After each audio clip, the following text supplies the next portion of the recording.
Right, so here we're going to go through a basic cover patch that we see in sheets and strops. Often we will have a break in the cover that looks a lot like this.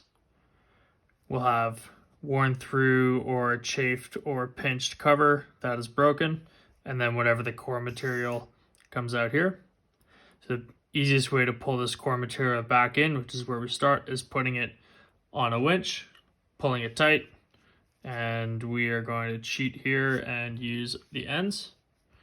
Once that's pulled in tight, while it has load on it, simply take a roll of electrical tape or millionaire's tape and wrap it as tight as you can possibly get it. And we don't have to have too much overlap on the sides. All we're looking for is getting a nice flat area for our other cover to go onto. Once we have this piece, we want to spec our cover patch, and we want to have about 50 mil to 30 mil of coverage on either side of our tape. So we'll wind up with about this much. And obviously, because we're cheating, we can go a little bit on the easy side and just go in straight from one end. Oftentimes when doing this, you will need to either deconstruct part of the strop, use a different size material, or simply run all the way from one end of the sheet back over top to get your piece of cover on.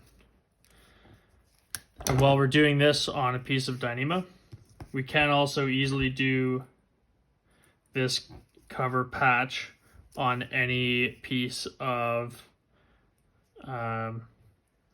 Technora or polyester PBO blend cover on any style of sheet.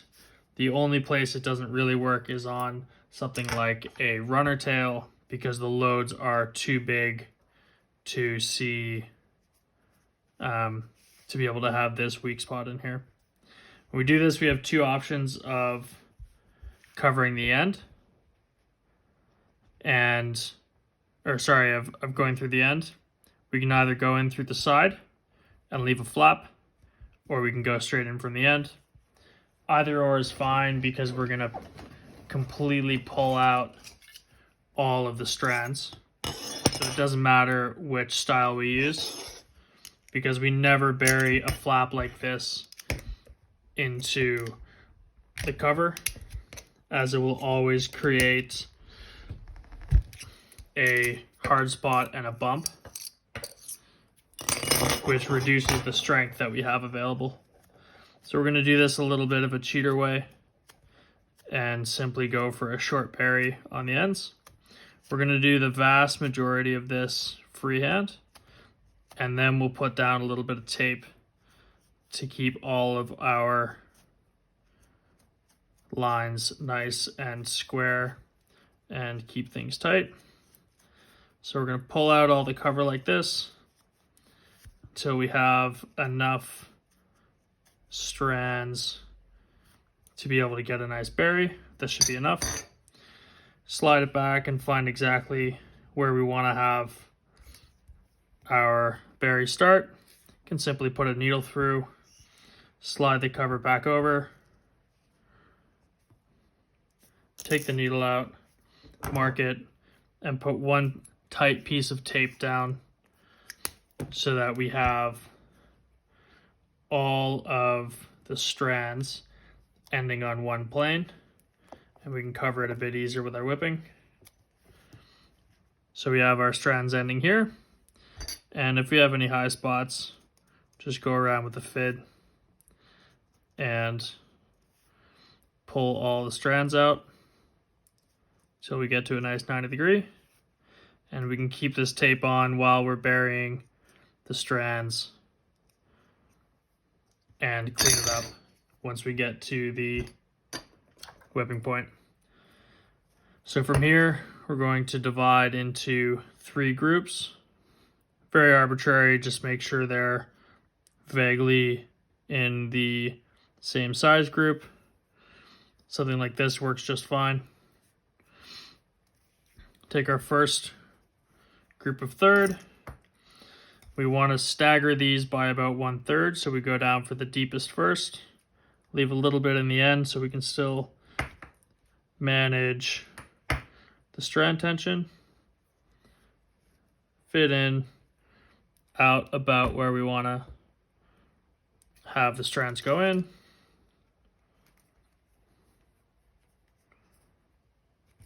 Hook the strands in the fid. Pull them to the end.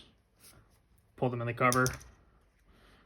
And snug them up. And this is exactly why we want to have enough strands available to be able to pull all of these individually.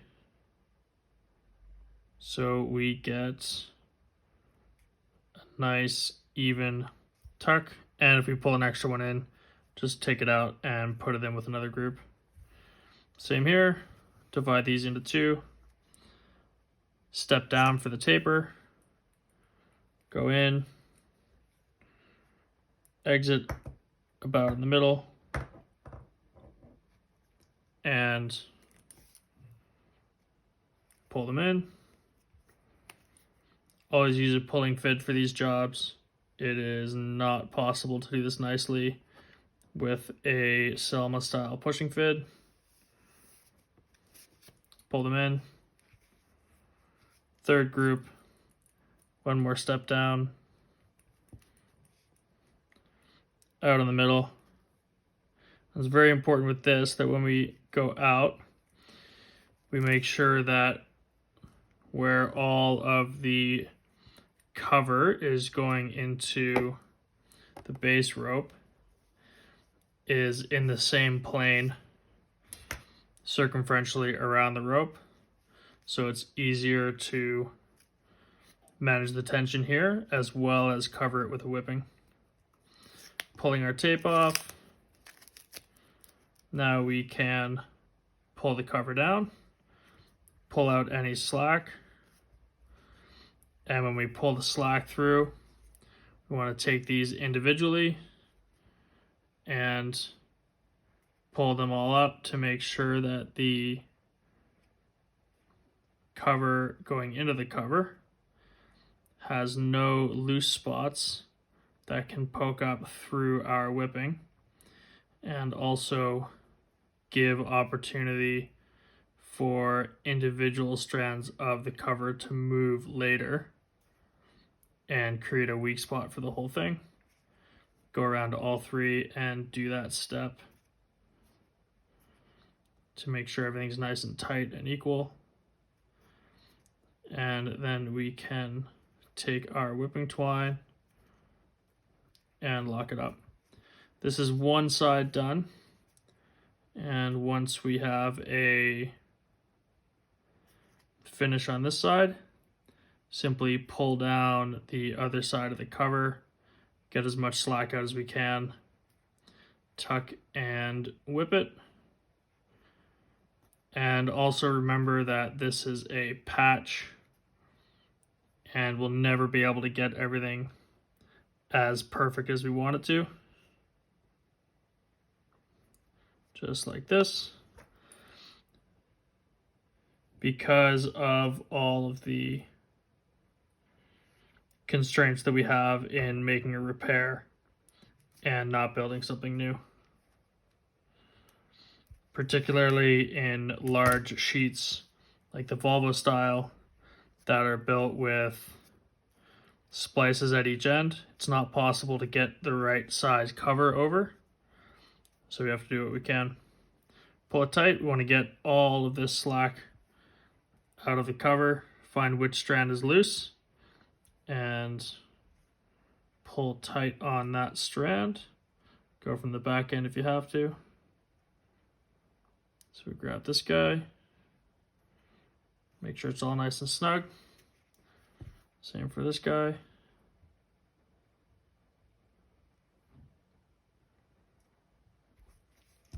Take our whipping twine, whichever color you like. We'll use up some of this red.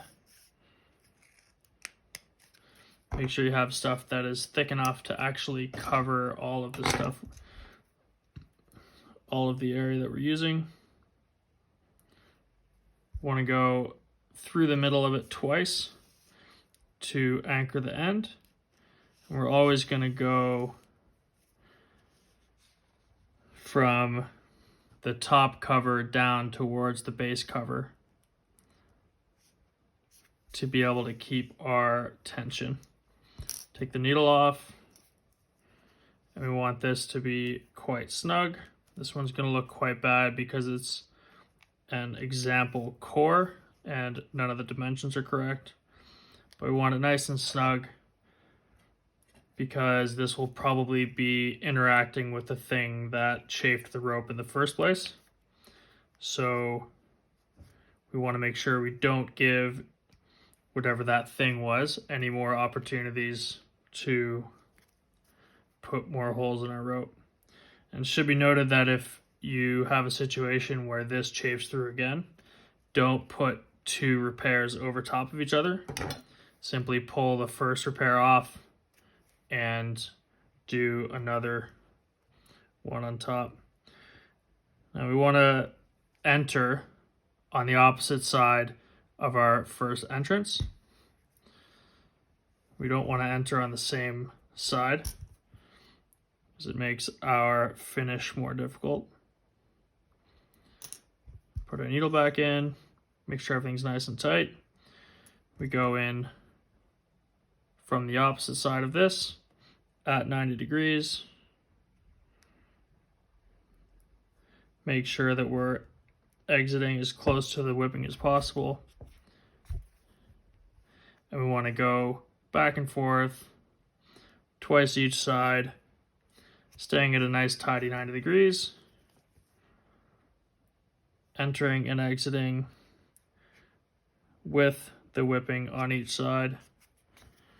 Try and keep it as tidy as possible, just like that.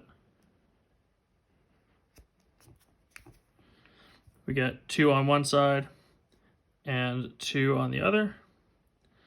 And then when we finish this off, we don't need any lighters or super glue or anything.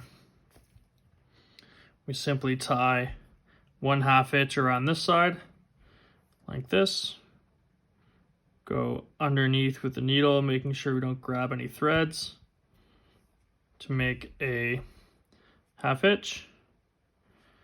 We go straight back in and straight across to the other side.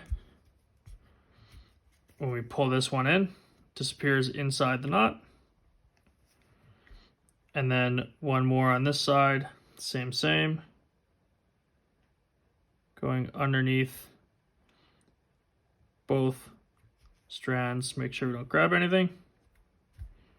1/2 hitch, back in the same, and out at an angle. Can't see our knots, no options for it to have any chafe. Cut off flush, won't be able to see the end. And to finish off on this end, simply pull a little bit extra out. Cut off flush, making sure we don't cut any of the base material, and milk it back in. We won't be able to see anything. Do the same for the other 3.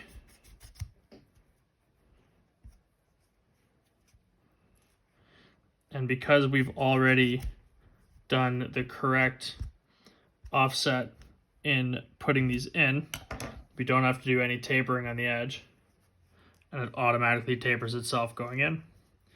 Now we have a base material, either a strop or a sheet, a cover, a very tightly wound repair underneath, just with electrical tape, with no high spots to chafe. And we simply bury and whip the other end to match, and we'll have a patched cover.